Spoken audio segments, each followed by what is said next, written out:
윤임예 집사라는 분은 17 나이에 전북 고창에 살다가 정읍으로 시집 왔어요. 10년 동안에 4남 1녀를 낳았는데요. 10년 후에 남편이 죽어서 청상의 과부가 됩니다. 기댈 곳 없는 여인은 처음에는 토속신앙, 불교에 아주 깊이 몰입합니다. 사람의 신앙생활은 그 사람이 타고난 성품과 같이 가지요. 성실한 사람은 신앙생활도 성실하게 해요. 윤임내라는 이 아주머니는 타고난 성품이 아주 성실하고 진지한 분이셨어요. 토속신앙과 불교에 몰입해서 청상에 홀로 된 자기 자신의 신세의 원한을 좀 의탁하고 풀어보려고 했는데 제대로 되지 않았죠. 그러다가 장남 김용은이 먼저 교회에 출석해서 예수님을 영접했고 장남의 권유로 예수님을 믿고 또 그 타고난 성품대로 신실한 그리스도인이 되었습니다. 그 불타는 첫 신앙으로 예수님을 영접한 성령을 체험한 그 열정과 열심을 가지고 주변의 많은 사람들을 모아서 예배를 드리기 시작해요. 장남 김용은은 그때에 정읍에 고아원을 설립해서 돌보고 있다가 1947년에 서울신학교에 입학했습니다. 2년이 지난 1949년에 그렇게 모아서 예배 드리던 사람들과 더불어서 정읍에 두암교회라는 교회를 정식으로 세워요.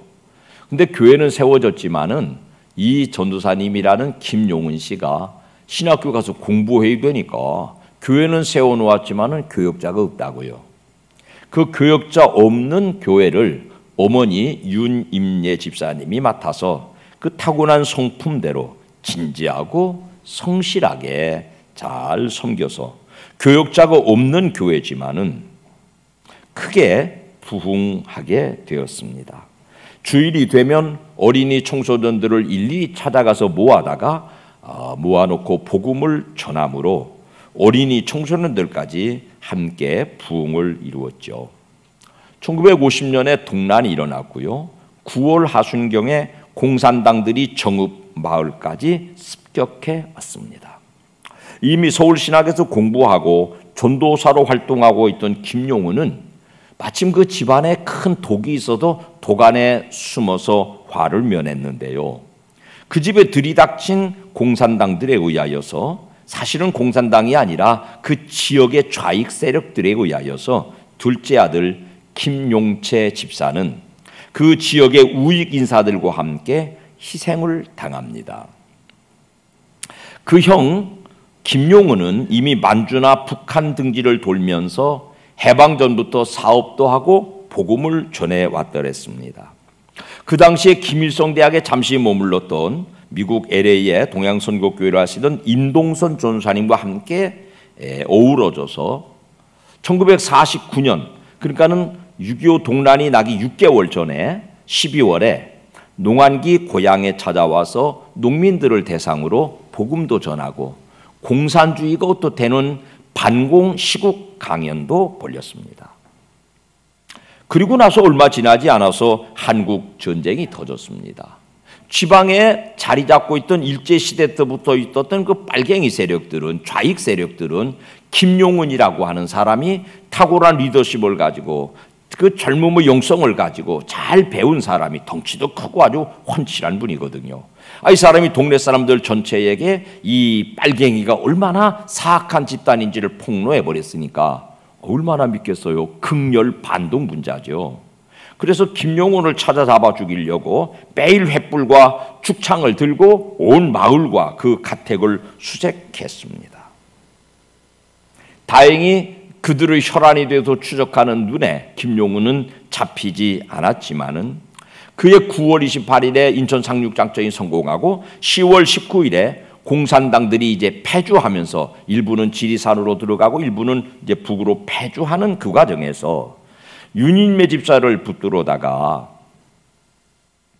죽창으로 온몸을 찔러대면서 두 가지 신앙을 포기할 것과 김용은의 간 행방을 대라고 하는 두 가지 종조목을 대했습니다. 여러분이 공산당들은요 죽창으로 사람을 찔러 죽여요. 두 가지 이유예요. 첫째로는 물자를 아낀다는 거예요. 반동들은 총알 한 방도 아깝다, 이런 사상으로 사람을 대나무를 삐죽에 깎아가지고 그걸로 찔러 죽여요. 여러분, 이것은 사람으로서는 불가능한 일입니다. 여러분은 죽었다 깨어나도 그 일을 못하십니다. 아무리 악한 사람이 여러분 앞에 있어서 죽창으로 살아있는 사람을 찌르지는 못합니다. 공산주의자들은 그게 되는 것이 사람을 사람으로 안 보고 개나 돼지나 소나 닭이나 염소 같은 짐승으로 진화론적으로 사람이 하나님의 형상으로 지음받았다는 것을 고절하고, 사람은 짐승이 진화돼서 된 존재이기 때문에 짐승처럼 사람을 취급할 수 있는 사상이 된 것이에요. 공산주의 무섭습니다, 여러분. 공산주의 정말 우리가 경계하고 공산주의를 정말 우리가 잘 막아야 됩니다. 죽창으로 사람을 찔러 죽일 수 있는 사상을 가진 게 공산주의자들이에요. 우리에게는 시켜도 못할 일을 그들은 의연하게 해냈습니다. 온몸으로 창으로 찔러댔지만은 흔들림 없는 믿음을 가지고 나는 지금 죽어도 천국에 갈 수 있으니 죽는 것이 두렵지 않소. 나 말고 당신들도 회개하고 예수 믿으시오. 오히려 자기를 잡아 죽이는 죽창을 가지고 찔러대는 빨갱이 군인들을 향하여서 복음을 전하다가 기도에 무릎을 꿇은 채 마지막에는 목에 칼을 맞고 순교의 제물이 되었습니다.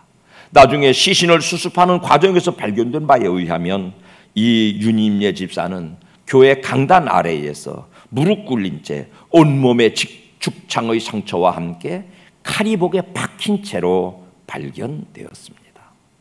둘째 아들 김용채 집사는 젊으니까 총살로, 세 명의 손주는 빈 우물에 거꾸로 집어넣어서 생매장으로, 김용은, 달아난 김용은 전도사의 아들 김성곤은 몽둥이로 때려 죽이고, 일가족 22명과 함께 박호준 집사라는 분은 김용술 청년과 함께 항문에다가 말뚝을 박아 죽이고, 죽창으로 칼로 상해를 하다가 마지막에는 불에 태워서 23명 모두를 순교시켰습니다.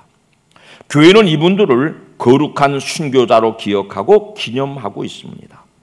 모범적인 삶을 통해서 마을 전체를 그리스도께 인도했던 그녀는 결국 순교의 길을 갔지만, 그 자손들이 김용은 목사님, 그의 아들 김용근 목사님, 우리 교회 지금 나오고 계시는 이부 예배 다녀가신 김헌곤 목사님, 김용성 목사님, 김곤 목사님 같은 목회자들을 만들어냈고요. 전주 태평교회를 목회하다가 돌아가신 김용칠 목사님은 그 아들 김재곤 목사님이 여전히 그 목회를 이어서 순교의 신앙의 뒤를 따르고 있습니다. 이런 사람들을 우리는 순교자라고 부릅니다. 최바울이라는 사람이 있습니다. 선교사라는 이름을 뒤집어 쓰고 교회를 공격합니다. 그가 만든 선교단체에 나가게 되면 교회를 떠납니다. 이 사람들은 코로나 사태가 한창 2018년 이후에도 경북 성주에 있는 열방센터라는 곳에 수천 명의 젊은이들을 모아놓고 그 자리에서 700명이나 되는 젊은이들이 코로나 바이러스에 감염됐는데 그 사실을 숨겨라. 절대로 백신을 맞지 말아라. 백신을 맞으면 마귀에게 인치는 것이니까 이걸 맞으면 안 된다. 그리고 감염이 되어도 동선을 숨겨라. 감염됐다는 사실을 숨겨라. 그래서 사회적으로 큰 무리를 일으켰습니다. 봉은사라는 절에 찾아가서 불상 뒤에다가 시뻘건 페인트로 십자가를 그려놓고 봉은사 경내에서 찬송가를 부르고 봉은사를 땅 밟게 한다고 나무의 사찰 경내를 밟고 다니다가 결국은 나중에 봉은사 주지 앞에 온 국민들이 바라보는 텔레비전 뉴스 앞에 카메라가 들이댄 과정에서 두 무릎 꿇고 사죄해서 교회의 얼굴에, 기독교 신앙의 얼굴에 먹칠을 하는 선교 단체를 만들었습니다. 이 사람들의 만행은 국내에서만 국한되지 않고 인도의 사원에 습격해서 영적인 전쟁을 치른다는 명분으로 찬송가를 불러댔고 근데 인도 사람들이 찬송가를 못 알아들으니까 한국 사람들이 와서 노래 부르는가 보다 희죽이 웃고 지나가는 영상을 우리가 보아야 했습니다. 영적 전쟁을 치른다는 미명하에 이슬람 사원에 들어가서 영적 전쟁이라는 명분으로 종교적인 행패를 부리고 복음을 전한답시고 국가에서 그렇게 금하고 있는 아프가니스탄의 청년들을 파송해서 무단 입국해서 활동하다가 결국은 우리가 잘 아는 뉴스 샘물교회 사건으로 두 사람의 젊은이의 목숨이 희생당했습니다. 그들은 그걸 순결하고 떠벌리지만 그 죽음은 복음의 영향력은 고사하고 오히려 기독교 공동체에 대한 억압과 비난과 두려움을 가져다주는 순교가 아니라 그야말로 개죽음을 만들어내는 공동체였습니다. 국내 여러 교단들과 우리 기독교에 대한 성결교회도 이 단체에 대해서 매우 조심스러운 경계 집단으로 마침내 이단으로 규정한 상태입니다. 그 안에도 정말 그 신실한 그리스도인들이 있지만은 그 단체를 이끌어가는 최바울이라는 사람은 나는 그분의 설교를 여러 편 들었는데요. 이 최바울이라는 사람은요, 말하는 것 자체가 절대로 복음적이지가 않습니다. 이 사람은 사랑은 물에 행치 않습니다라고 하는 성경의 가르침과 전혀 다르게 여러분 인간이 가지고 있는 이 무례한 타인을 향한 공격성에는요, 인간 본성 내면에 본능적인 쾌감을 가져다 주거든요. 그러니까는 인간 모두가 마음속에 어떤 분노를 함축하고 있는데 그 내면의 분노를 합법적으로 폭발시킬 대상들을 만들어주는 리더십이에요. 역사적으로 대표적으로 히틀러 같은 사람, 게르만 민족들 속에 가지고 있었던 그 분노를 유대인들을 향해서 합법적으로 표출하도록 만들어주었어요. 이제 말씀드린 빨갱이 좌익 공산 세력들도 마찬가지입니다. 우리가 못 사는 것은 저놈들 때문이다 주창으로 찔러 죽이는 분노를 표출하도록 하는 인간의 본성을 자극하는 리더십이에요. 최바울이라는 사람도 그것과 조금도 다르지 않습니다. 그런 인간의 본능을 이용해서 선량한 그리스도인들을 혹세무민하는 단체입니다. 잘 배워두십시오. 여러분, 기독교 복음은 투쟁으로 얻는 것이 아닙니다. 복음은 남을 공격하는 게 아닙니다. 복음은 무례히 행하는 것이 아닙니다. 죽을 자리를 내 발로 스스로 알아서 찾아가면서 희생을 위한, 순교를 위한 죽음의 자리를 찾아가는 것이 아닙니다. 그런 것은 영적인 무지와 인간 내면에 품어 가진 무엇인가 막연한 대상을 향해서 내 속에 품어 있는 분노를 폭발하는 행위일 뿐이죠. 오늘 우리는 초대교회 7 집사님 중에 한 분인 스데반 집사님의 순교에 관련된 본문을 읽었습니다. 그분을 우리가 순교자라고 추앙하는 것은, 유님예 집사님을 순교자의 반열에 올려놓는 것은 그들이 끝까지 복음을 전하다가 죽었기 까닭입니다. 두 무릎 꿇고 가서 사죄할 이런 짓거리들을 한 게 아니에요. 왜 남의 집 절 마당을 가서 찬송가를 부르면서 이 땅이 내 땅이라고 여기 있는 게 다 마귀라고 선포하고 다니다가 끝까지 복음을 전해야 될 그 입술이 스님들 앞에 무릎 꿇고 죄송합니다 사과해야 됩니까? 이건 순교가 아닙니다. 순교적 신앙이 아닙니다. 그릇된 왜곡된 무례히 행하는 인간의 공격성의 발로일 뿐입니다. 근데 그것이 우리에게 신앙적인 것으로 옷을 입어요. 그것이 우리에게 내면적인 어떤 본능의 만족감을 주어서 신앙을 공격적으로 운영하게 만듭니다. 그릇됐습니다. 진정한 순교자의 반열에 드신 유님예 집사님이나 스데반 집사님의 순교는 개인적 감정이나 인간의 신념 같은 걸로 죽어간 게 아니고요. 남을 공격하다가 죽어간 게 아니고요. 내가 체험한 예수 그리스도를 내 주변 사람들에게 온유함으로, 신실함으로, 사랑으로, 애달픔으로 전하다가 미움을 받아서 죽어간 것입니다. 그를 죽이는 사람들은 미움과 분노에 가득 찼습니다. 근데 유님예나 스데반 집사는 오히려 그들의 영혼을 받아들이고 품어 안고 후원하고 죽어갔습니다. 죽이는 사람들은 분노에 가득 찼지만 죽임을 당하는 사람은 평화롭게 죽어갔습니다. 탈레만에게 죽임당한 사람들과는 다르죠. 사도행전 6장 15절 시작. 공회 중에 앉은 사람들이 다 스데반을 주목하여 보니 그 얼굴이 천사의 얼굴과 같더라. 두려움 없이 평안하게 그 죽음을 받아들이고 내가 한 행위에 대해서 무릎 꿇고 사죄하는 이런 따위의 저급한 신앙이 아니라 마침내 목숨을 걸고 끝까지 내가 그들을 품고 사랑의 복음을 전해주다가 장렬하게 순교하였습니다. 그들은 각각 교회 구성원들이었죠. 윤예 집사님은 정읍 두암교회, 스데반 집사님은 예루살렘 교회의 일원이었습니다. 그 죽음으로 교회는 굉장한 성장과 폭발적인 부흥을 이룹니다. 정읍 두암교회도 마찬가지고요. 예루살렘 교회는 스데반의 핍박으로 성도들이 흩어져 나갔어요. 온 세상으로 흩어져 나갔어요. 그런데 예루살렘 교회 성도들이 흩어져 나간 모든 곳에 하나님의 복음으로 교회들이 세워졌습니다. 스데반의 죽음으로 교회는 예루살렘 안에 유대인 안에 갇혀 있다가 온 세상 모든 사람들을 향해서 폭발적으로 성장해 나간 것입니다. 그러므로 이들의 순교는 교회를 위한 순교, 교회 부흥을 위한 순교였습니다. 세 번째로 이들의 순교의 의미를 우리는 용서에서 찾을 수 있습니다. 유님예 집사님의 가정의 순교나 스데반 집사님의 가정의 순교는 용서의 마음으로 맞아들이는 순교였어요. 그 복음을 전했을 뿐 아니라 그 복음의 내용대로 모든 사람을 향하여 분노하거나 저주하지 않고 그들을 용서하고 그 복음을 실천해서 죽어간 것이죠. 예수님 십자가에 달려 죽으실 때의 처신을 그대로 받아들였습니다. 무릎 꿇고 내가 한 일이 잘못됐습니다. 회개하고 사과하고 이런 삶이 아니었어요. 사도행전 7장 60절을 다시 읽어봐요. 시작. 무릎을 꿇고 크게 불러 이르되 주여 이 죄를 그들에게 돌리지 마옵소서 이 말을 하고 자니라. 유님네 집사님도 그런 기도를 남기고 소천하셨어요.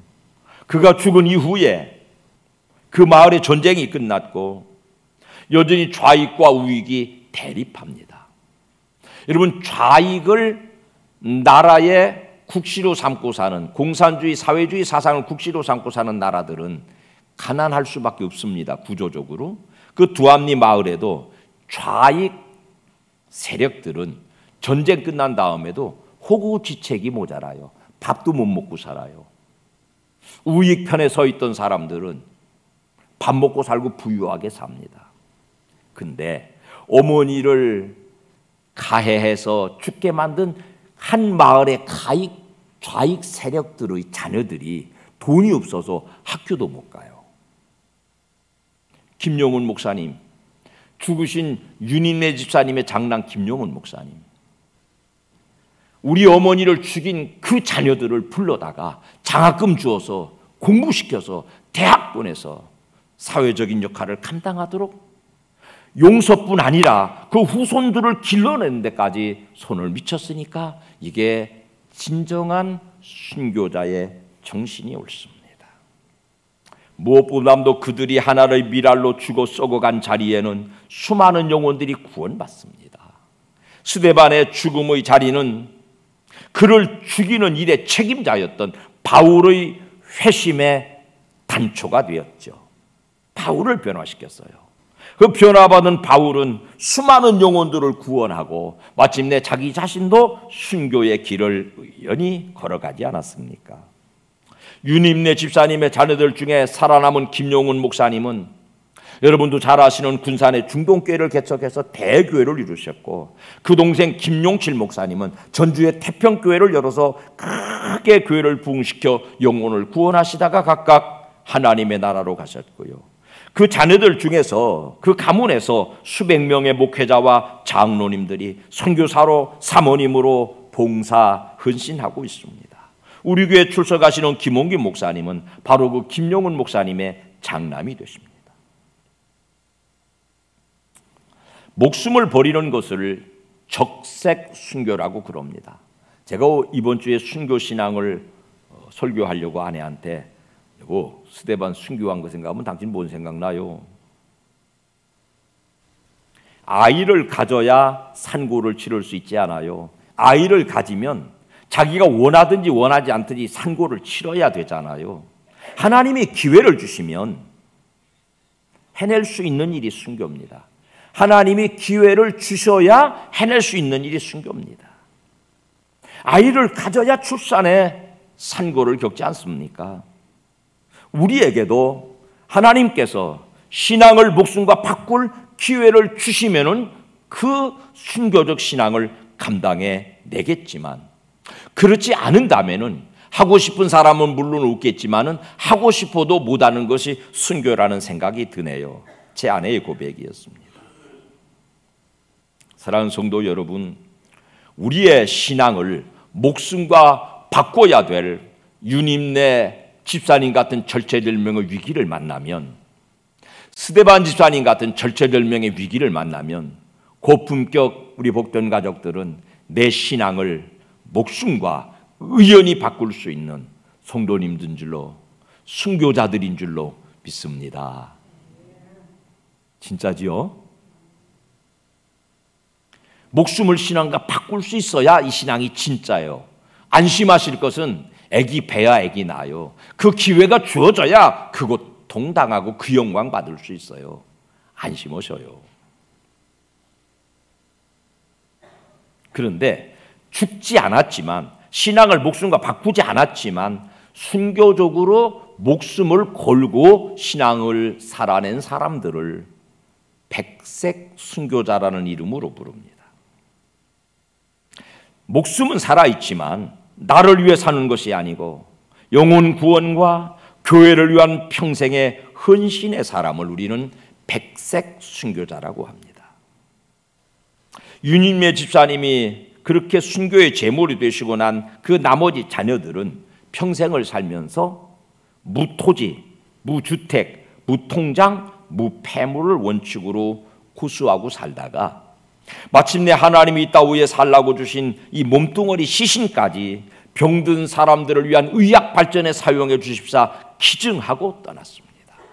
그래서 그분들의 삶, 어머니는 적색 순교자지만 그 가정의 자녀들의 삶은 백색 순교자로 오늘 우리의 모범이 되고 있습니다. 오늘 우리가 마땅히 본받아야 될 삶이죠. 로마서 14장 7절과 8절은 이렇게 말씀합니다. 시작. 우리 중에 누구든지 자기를 위하여 사는 자가 없고 자기를 위하여 죽는 자도 없도다. 우리가 살아도 주를 위하여 살고 죽어도 주를 위하여 죽나니 그러므로 사나 죽으나 우리가 주의 것이로다. 한평생 주를 위하여 목숨을 버리는 자세로 살아내는 것이, 나 잘 먹고 나 잘 쓰고 내 속살 찌우는 것이 신앙이 본분이 아니라 살아도 주를 위해 살고 죽어도 주를 위해 죽는, 내 목숨을 다 바쳐서 신앙을 이루어가는 것을 우리가 이 시대에도 모범으로 신앙의 기준으로 삼아야 됩니다. 적당히 하는 건 신앙생활 아니에요. 예수를 믿는 신앙생활은 예수가 우리에게 목숨을 주신 것처럼 내 목숨을 담보로 해서 내 목숨 무게만큼 신앙을 실천하는 것이 이 시대에 우리에게 목마르게 찾으시는 순교적 신앙이겠습니다. 내 목숨보다 예수 믿는 신앙이 훨씬 무게감 있는 인생을 살아내시고 내 목숨보다 하나님의 교회를 위한 헌신이 훨씬 더 가치 있는 일로 여기고 신앙을 한평생 살아내시는, 나 잘 먹고 나 잘 살기 위한 신앙생활이 아니라 오직 주를 위하여, 오직 주의 몸된 교회를 위하여 목숨을 바치는 각오로 우리의 신앙을 살아내시는 고품격 복된 가족들이 되시기를 예수님 이름으로 축원합니다.